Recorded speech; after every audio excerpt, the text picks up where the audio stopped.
Welcome, everyone, wherever you are, whatever your nationality, to the fascinating world of English expressions.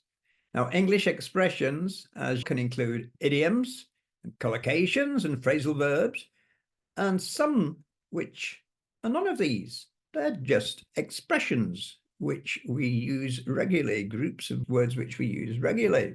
Now, I'm frequently thinking of these expressions, and then I think, oh, I must make a video about them. And in case I forget, I tell my Alexa to make a note of them. And then I get the notes on my iPhone. I'm going to play this video by ear. Play by ear is an idiom. If you play something by ear, you do it spontaneously, and that's what I'm going to do. And I'm going to flick through my notes on my iPhone and talk about them as I come up. And then I'll add some captions afterwards. Let's see how we go. Now, first one which comes up here. Now, this is a funny one. I'm not suggesting that you can use it, but it's a joke as well. Often, we use certain expressions with children, don't we? I'm sure that you do in your own language. Frequently at the dinner table. For instance, when a child doesn't like something, you might say, there's nothing else. Okay, you'll have to eat that because I'm not giving you anything else. Another one is, this sounds a bit rude, shut up and eat what you're given. Now, there's a joke about this. Let's see if you get it. Cannibal family sitting round dinner at the table. Little boy says, Mummy, I don't like my little sister. Mummy says, shut up and eat what you're given. I'm not suggesting that you use that.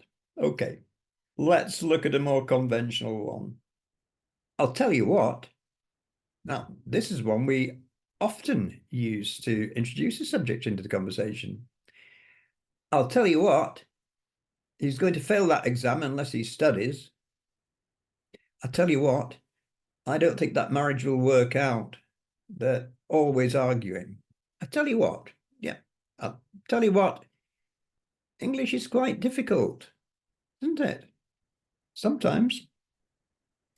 Another one. Oh, I don't understand him. He's one slice short of a sandwich. If he's one slice short of a sandwich, he isn't a sandwich. Something else we could say is that he's not all there. He's a little bit dim, a little bit slow, not very bright. Now, another one similar to that is the lights are on, but there's no one at home. Think of this. You're looking at a house. You can see that the lights are on, but there's no movement. There's no one inside. Now you say that again about someone who's alive. The lights are on, but again, he's not particularly bright. Okay, he finds it hard to understand something. Oh dear, we're doing some very negative ones, aren't we? Oh, another one.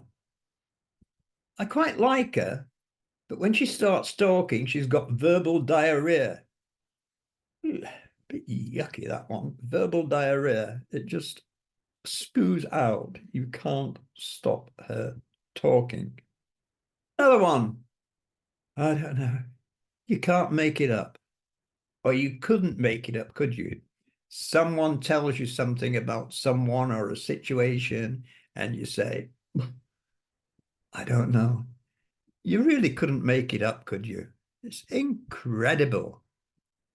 He did that. You couldn't make it up. Frequently used. I could do with.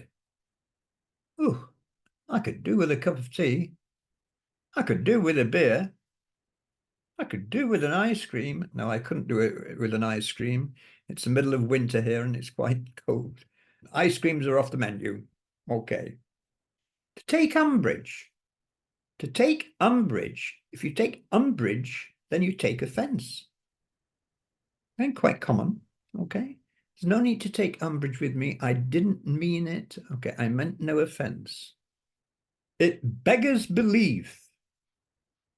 Strange one, this. Beggar, a beggar, you know what is that is as a noun, someone who begs for money. And here, beggar is like being used as a verb. It beggars belief. Suppose you could say it begs belief. It means you can hardly understand it. Beggars belief that he could have done that. Beggars belief that he never thought that he'd be found out when he robbed the bank or whatever. Beggars belief that you could say that. Absolutely crazy. So rude. Till the cows come home. We use this in exasperation to say that you can repeat something to someone or do something and they're never going to get it. They're not going to see your point of view. Yes, you can tell him he's doing it the wrong way till the cows come home, and he still won't believe you. He'll go his own way. Nothing you can do about it. Till the cows come home. Stay put. No, don't get up. Just stay put. It's okay. You relax. Stay put. Stay where you are. Stay put. There's no need to move. I'll do it. Stay put. To be at someone's beck and call. This is an idiom. To be at someone's beck and call, to be always available for them. I think they have a happy marriage, but he seems to be always at her beck and call. He does whatever she wants. You can say to someone, do it yourself. I'm not at your beck and call. I'm not always going to be available for you. Why don't you do it? Beck and call. Have you any idea where I put my watch? Have you any idea where my keys are? No? The reply could be, I haven't a clue. It's another idiomatic expression. I haven't a clue. I don't know. You know what a clue is? A clue, an idea. Sherlock Holmes used to look for clues when he was investigating crimes. I haven't a clue. Talking of which is used to refer back to something. Okay, you're in a conversation and suddenly someone says something and it reminds you of another subject.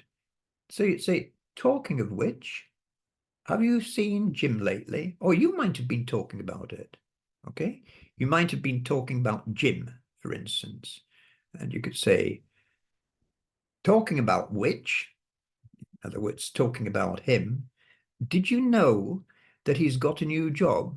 Talking of which, that's often used. Take my word for it. Don't take my word for it. Again, another expression. It's not an idiom. It's just a fixed expression which we use a lot. Don't take my word for it. Ask someone else. Don't take my word for it. Ask your wife. She'll tell you. Don't take my word for it. Ask the teacher. Okay? See what they have to say. So take my word for it. Or don't take my word for it. You say it if someone's not believing you. Down in the mouth. Why are you looking so down in the mouth? I'm trying to look down in the mouth now. There you go.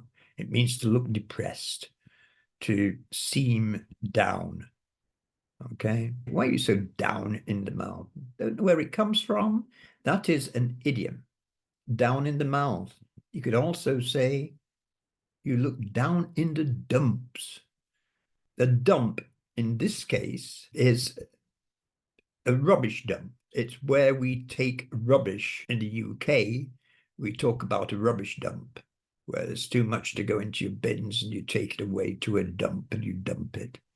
So down in the dumps, you'd be down in the garbage, to use the American word for rubbish. Down in the garbage, no, just doesn't sound right. This is the thing about idioms. You've got to get every word perfect if you're going to use them. Let's think of some phrasal verbs. Your boss said that. I wouldn't put up with it if I was you. I wouldn't tolerate it. Okay? I wouldn't put up with such behavior. I wouldn't put up with such rudeness. And how about, again, using put up, but I can put you up for the night if you've got no accommodation. That simply means I can give you a room for the night. If you're coming over to London, don't worry if you can't find anywhere to stay. I can put you up for the night. I can't. I don't live in London. I would if I did live there. Probably. A one-night stand.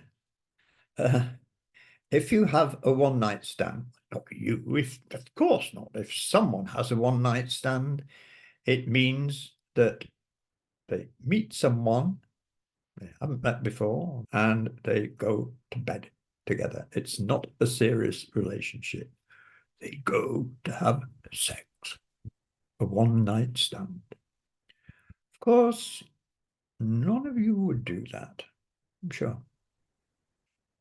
Take a leaf out of my book. It means to follow my example, to do something which I found good, I found acceptable, I found rewarding. You could take a leaf out of my book or out of someone else's book. Now, when we're saying take a leaf here, and it's out of a book, isn't it? So a leaf is a page, which reminds me of turn over a new leaf. Now, the origin of that is similar, because you might think it's like a leaf, as on the plant, which behind me. No, the leaf in this case is the page of a book, turning over the leaf of the book. So there you are. Off at a tangent. This very much describes me. I use this in my workshops, my Chatterbox Zoom workshops, quite a lot, because I'm fond of talking about something, then going off a tangent. What it means is to go in a different direction. The reason I do it is that often when I'm doing workshops, there could be a word or a phrase, and it will remind me of something else. So I go off at a tangent. Tangent is a geometric expression. If you remember doing maths at school, I think it's like a right angle.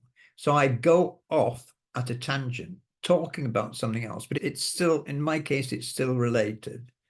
I'm trying to make excuses for the fact that I go off at a tangent here. I do it in real life anyway, not just in workshops, when something occurs to me. Do you ever do that? Something reminds you speaking, and it's something else important you want to say. So you go off at a tangent and you start talking about that too. Don't get me wrong. Oh, you'll often hear this used. You could be talking about someone, maybe you're criticizing them, and then you say, don't get me wrong. He's quite a nice guy, really, but it's usually followed by but. Yeah, the party was okay, but it wasn't really my cup of tea. Don't get me wrong. There was nothing wrong with it. It just didn't suit me, the people and the music. Don't get me wrong. Or you could be talking to someone and perhaps you've said something that you think might offend them, might have offended them. You would say, don't get me wrong. I don't mean that you are whatever. I don't mean that you should do this. I don't mean that you shouldn't have done it. It's just that.